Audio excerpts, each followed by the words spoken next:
Welcome to the Leader's Mic, where bold voices shape better leadership. I'm your host, Latisha. If you're hungry to grow, lead with purpose, and level up your impact, you're in the right place. Hit that subscribe button because every week I'm bringing you real talk, practical insights, and the leadership boost you didn't know you needed. Let's get into it. Welcome back, leaders. I am so excited that you're back here with me again today because we're stepping into a topic that connects leadership, career growth, and just personal life in a very real way. And that's when your money meets your mindset. And to help us dive deep into how you can spend your money or what to do with your money when you receive that annual review and then you get that raise or you get that performance bonus. So I'm really excited to introduce this special guest. I'm going to read off my paper because this individual is so fantastic. And I want to make sure that I don't miss anything. I don't want to get it wrong. So help me just welcome Debbie Slaughter. She's our financial behavior specialist and founder of NU Finance.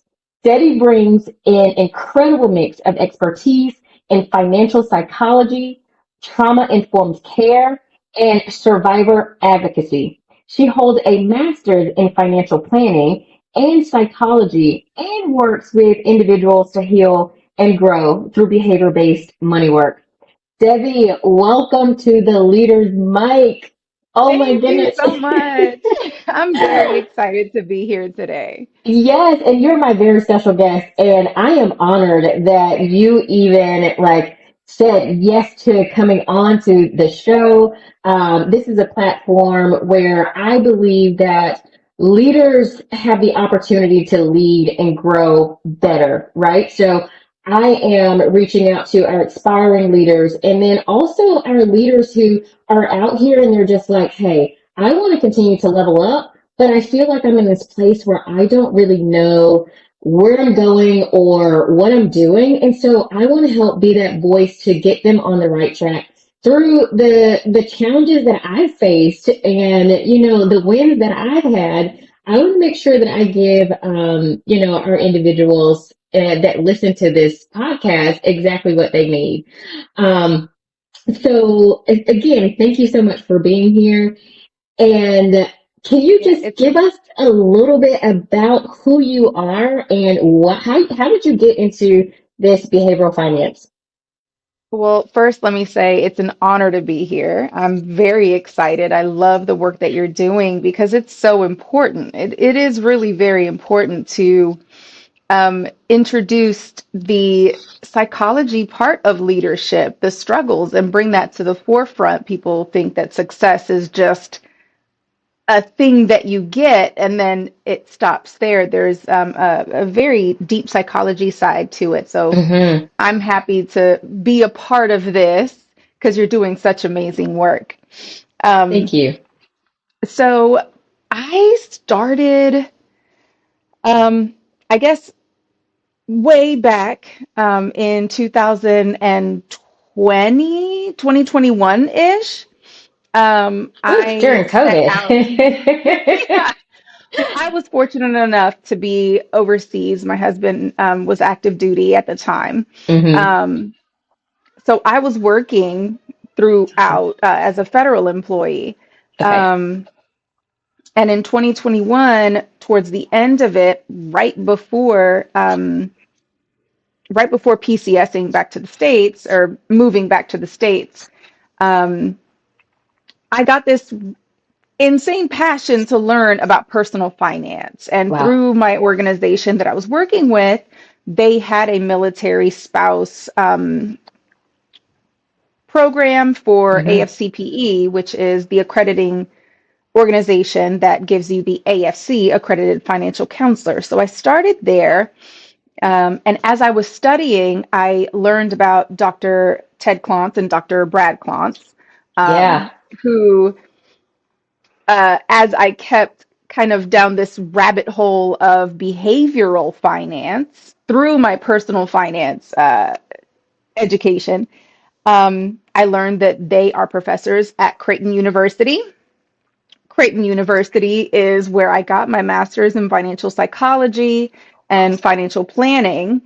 So you And got to learn right there with those key people who are making this stuff happen, who are truly absolutely. educating in this world about what we got going on. That is amazing. Yes, Dr. Brad Klontz and Dr. Ted Klontz. Dr. Ted is the father, Dr. Brad is the son, and they are pioneers in Wow. behavioral finance.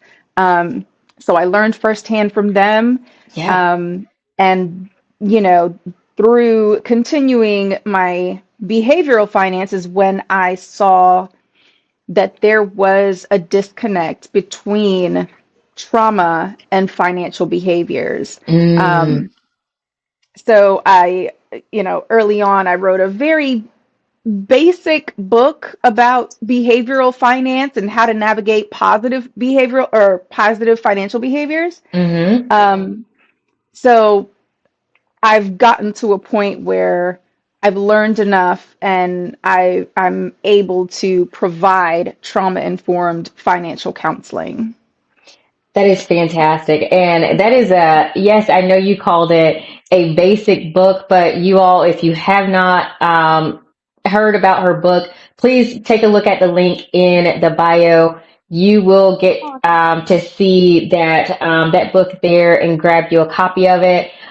Because again, it is a really awesome book to set that foundation for you on what to do, like how to manage your money and how to think about money, which is why I was so excited to bring her on today. Because a lot of us, when we get a raise or we get a bonus from a performance review, we think to ourselves like, oh my gosh, I got some extra money. And how many of you actually sit down and map out that extra cash and where it could go or where it should go? I feel like sometimes we can get into a space of just getting very excited about it and then not knowing what to do with it. So, but like what I want to do is shift to today's topic and ask you, Debbie, when someone receives a raise or performance bonus, what's the first mindset shift or financial habit you recommend they consider before making a big spending decision? Um, my first piece of advice is to do some self-reflection. Mm, that's You know, good. think about, okay, I have this money now. What do I want to do with it versus Yeah. what should I do with it? You Mm-hmm. know, what are your goals? Apply that. Um, and there is this kind of mindset, I guess, that when I have more money, Yeah. then I will be happy. When I have more money, then I can do X, Y, Z. Um, so Heard really that. kind of understand, you're right. It is. It happens with everybody. It It does. It happens does. with low income families. It happens with high income families. It Mm-hmm. happens across the spectrum. Um, so I really would encourage, if you don't know what to do, Yeah. if you are more inclined to spend, if you are more inclined to save or hoard and not handle other responsibilities, I Mm-hmm. think it's a good time to center yourself and be present and really think about what you want to do. You know, and if there's Yeah. something that you are inclined to do, ask yourself, well, why? What is my end goal? And I think Mm-hmm. once you sit with that, then look into resources to maybe I to get you to that point. So it's like I should save, but I really need this, or That's so I want to good. save towards retirement, but I just got a raise and I want to celebrate it. So find that good middle ground. And what do you feel like? Because I heard you say, take some time to sit with it. Mm. What do you feel like would be some good strategies for our listeners to truly be able to sit down and think about how they manage their money? Are there resources that they should tap into? Should they be journaling? Like, what are some ways that they can actually sit down and be mindful? Yes. So just practicing the pause is one of them. Like, Oh, good, I good, got good, the good. money, it's in my account. Pause. Practice that pause. I wouldn't go so far as to say journaling, Hmm. but maybe write down those goals and what you want to do. Let's say you got $10,000, okay, or $5,000, or however much. Um, what do you want to do? Pick three things. I want to Hmm. save, I want to invest, and feel free to spend. It's okay to spend money.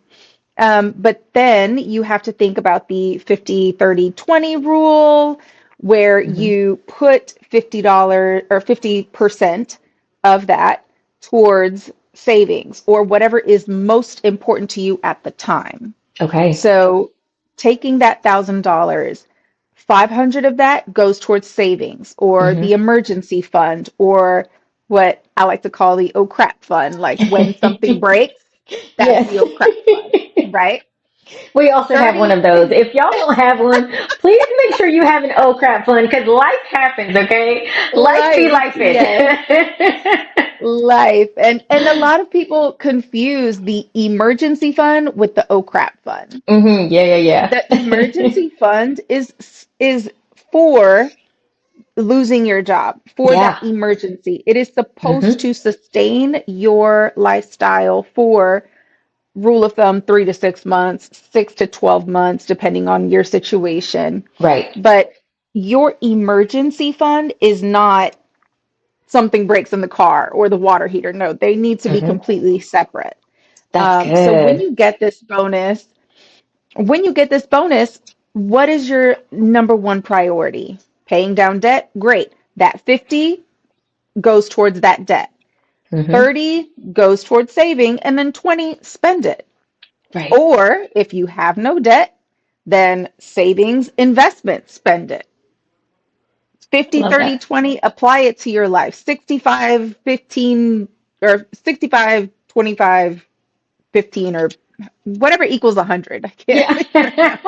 Whatever equals 100. I love Okay, it. 65, 15, 10. That's right. But yeah, apply it however much you get. Apply that 50-30-20 rule or the modified version of it Hmm. to what is important to you and those three goals. But never, never, never feel like spending is bad. Yeah. So give yourself that freedom to spend and enjoy your money because that's what it's for. Yeah, and I recognize that some people do feel bad when they spend because of, somebody may have said to them at one point, like, oh my gosh, you spend so much. Why are you always, buying X, Y, and Z? Or why are you always going on a trip or something like that? So I know that that might make someone feel self-conscious. So I love that you said just what you said. Don't feel bad about spending. I mean, you did earn the money. It's just being Yeah, smart about how you spend it. You don't just go and absolutely. blow all of your money because that's going to lead you to being in debt. It's going to lead you to losing your car, your home, or whatever, whatever that might be, your cable. If you really want to watch the football game, Yes. then I'm sorry. Right, right. And you touch on Yeah. something that's so important. Um, that guilt, Hmm. you should have guilt for your spending, but that guilt from your peers, Yeah. but also what is right or wrong based on your upbringing. So Hmm. there is that, socioeconomic upbringing, there is that financial comfort zone that I get a raise. Now someone's going to think, oh, money is bad. Yeah. And then you think money is bad. So that I what I really like and advocate for is money is a tool. It's not a weapon, nor the end all be all. I think a lot of people do weaponize finances, especially in the survivor uh, world. There's financial abuse and all of this other things, but that's a whole different Yeah. topic. Yeah. Um, your upbringing and your financial beliefs, your money mindset, your beliefs really dictate what you do and don't do. So Right. I would encourage people to challenge those beliefs and Hmm. open up their minds and think of other ways to utilize this bonus money to for Yeah. good and not to feel bad or to be flashy or something like that. And that's a good point. So thinking about leaders, right? Leaders wanting to develop themselves. What are some ways that you think they could put their money into like long-term growth for themselves? Oh my goodness. Investing in yourself. Invest Mm-hmm. in yourself. Pay for Good. that Yeah. class. Pay for, the lessons. Pay for the things because developing those skills could really open so many doors to, make more money in the future. You can Mm-hmm. have your job and then you can have a side job, which brings in income. Um, Investing, if you are a business owner, the simple IRA is a really good avenue to put 50, 30, or 20 towards retirement Yeah. investments. And if you are an employee, definitely utilizing the pre-tax and post-tax retirement accounts through a 401k and things like that nature. But just get curious. I think that's the main thing is getting curious. What is your Love goal and that. how do Yeah. you get there? So learning, if you don't know something about anything, if you don't know about investments, learn, ask someone that you That's good. trust or pick up a book and figure it out. Like it's I think that's the most important thing is investing in yourself, learning skills that you don't know so that you can better yourself in the future. That's right. And I think a lot of people may not tap into the resources that they already have at their company, right? So a lot of companies provide you with, some additional financial counseling when you have a 401k attached to the company. And I feel like there's a lot of times I know even for me in the company that I work for, I see emails come out like, hey, this representative is on site. You can, come by and ask any questions that you might have about your 401k or 403b or what have you that you have. Yeah. And I feel like a lot of people don't really take advantage of that. And that's saddening. Like it really makes me sad because there's so much more to learn. Because we can be better financial stewards. Yes, and I think that the reason is because they already know what they want to know.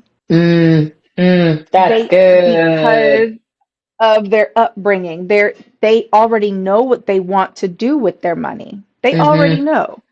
So Wow. what do they need to go to that class for?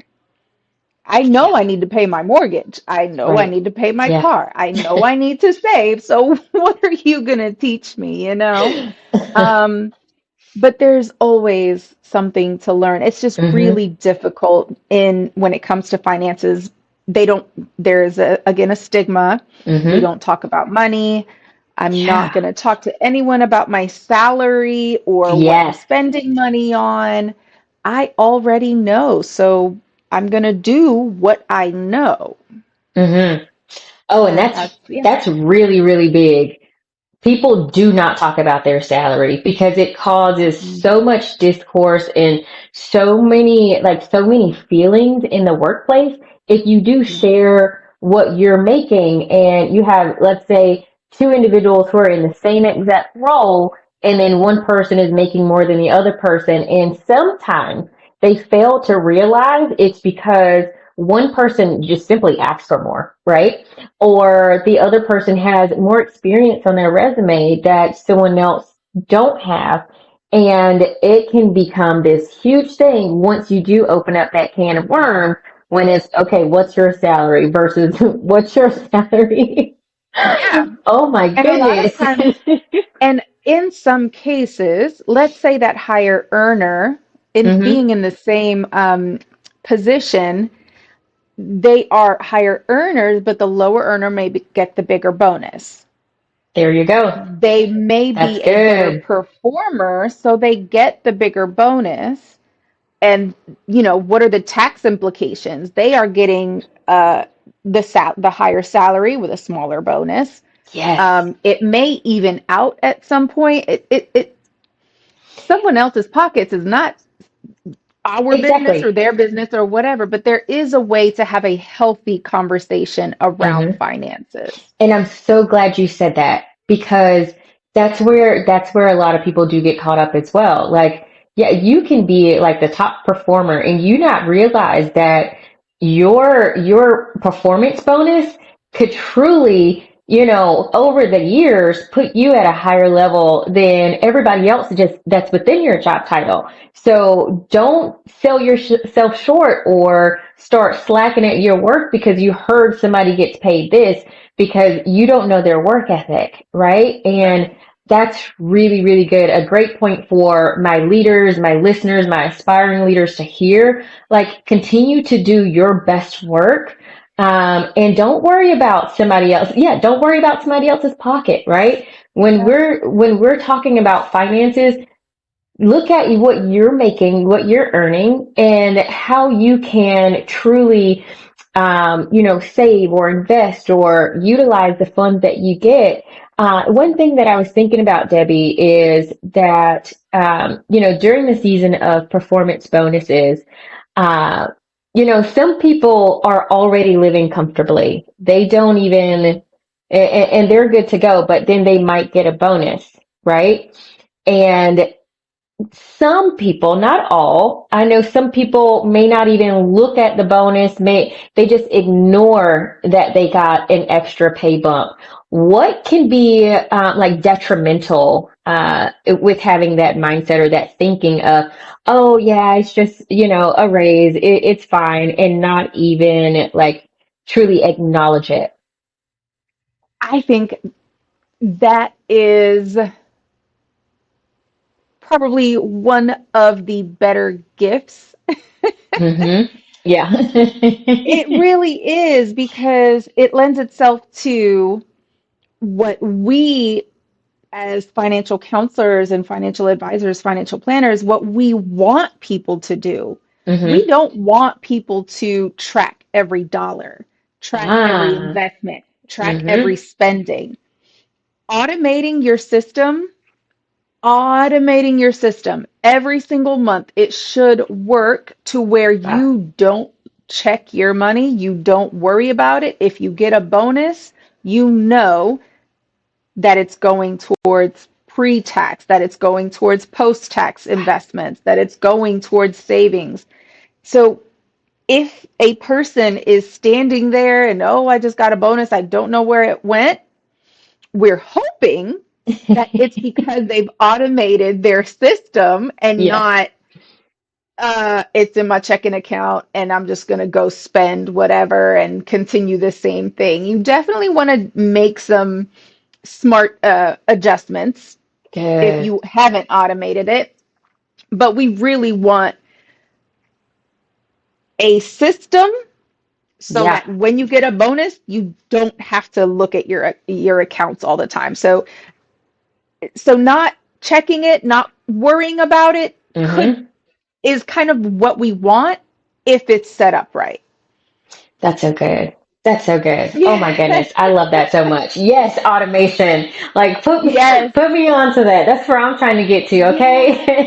It's okay? so important because, especially with investing, when you Hmm. automate, you take advantage of dollar cost averaging, which Awesome. is each month, every single day, the stock market is crazy, right? Yes. Fluctuating all the But time. no matter what, you invest the same amount every Hmm. month and you take advantage of this dollar cost averaging, which is when stocks are down, you're still buying. When stocks are high, you're still buying, Yeah. not as much, but over time, you're accumulating so much in shares and then it compounds and it grows into this beautiful thing that you can retire early or you can Yes. put that down payment on the house or take 4 trips a year. Hmm. Um, so that's really what the goal is to automate your systems so that you could take advantage of, investments and just the peace of mind that your money is working for you. That's right. Y'all, we can do it. Okay. We can do this. Yes. We can do this. So when you're Yes. looking at that next bonus after this annual review season, or if you're going up for a raise, or if you're just, seeking another job within your field, or even just outside of your field, it doesn't matter. Think Yeah. about the money, okay? Think about the money. So then you can get to a place where you don't have to think about the money. Because then, as Debbie said, it's going to be important to make sure you have that automation. Make sure you know where your Yeah. money is going. Set up a system for yourself to ensure that, okay, I'll put 50% of my funds here. I'll put, 30% of my funds here. Like really make sure that you are taking advantage of the season of transition when it comes to your money. But it's going to Mhm. take a mindset shift, y'all. It's truly going to take a mindset shift. And so, Yeah. um, for the mic'd up moment today, I know I'd love to, in the middle of my segments, do a mic'd up moment. But I want to ask Debbie if you could leave our listeners with just one piece of advice when it comes to managing money moments like these, what would it be? Ooh, I think it would be to pause. Definitely practice the pause, and to challenge your beliefs when it comes Hmm. to money. If are if you avoid something, why do you avoid it? Kind of do Yeah, that internal work. Challenge your money beliefs. If you don't know about investments, is it too hard or is it that you're going down a rabbit hole that is not for you? So, that's good. That's good. practice the pause, but get curious. Challenge your beliefs and don't be shy. Oh my goodness. Yes, I love it. I love it. I love it. I love it. Debbie, thank you, thank you, thank you so much for being here with us today. My I am pleasure. so excited that we were able to have this conversation and just, bring this to our listeners, the Yeah. importance of really being mindful of the money that they're bringing in. And, just setting ourselves up for success. And once again, y'all, if you have not gotten her book, please go down into the comments or, excuse me, into the bio and go ahead and click on that link because we're going to have access to that book right there. And Yeah. yeah, again, to our listeners, if this episode today really spoke to you, please, please, please make sure you save it, rewatch it. Yes. But then also don't keep it just for yourself. Make sure you go ahead and share it with somebody else because, everybody needs to hear and understand how to make their money work for them, especially when you're getting bonuses, excuse me, and raises in this season. So, Yeah. as you all Yeah. know, keep learning, keep growing, Yes. and keep leading. You're listening to the Leaders Mic, where bold voices shape better leadership. Hey, y'all. If you were here listening to this episode today, I had Debbie here, just talking to us about the importance of being mindful of your money, especially when you get those bonuses and the raises. when you're navigating your financial journey. But I want to give Debbie just one quick moment to also share a little bit of how you all can get in touch with her moving forward. Yeah, so I'm on social media, Instagram and Facebook at nufinance.com, at nufinance. That's INYOU finance. And my email is nufinance@gmail.com and my website, nufinance.com. Awesome. Thank you so much, Debbie. And for all of you who want to get in contact, again, the information is going to be linked in the bio as well. We are so excited that you were able to join us today for this episode of The Leader's Mic, and we'll see you next time.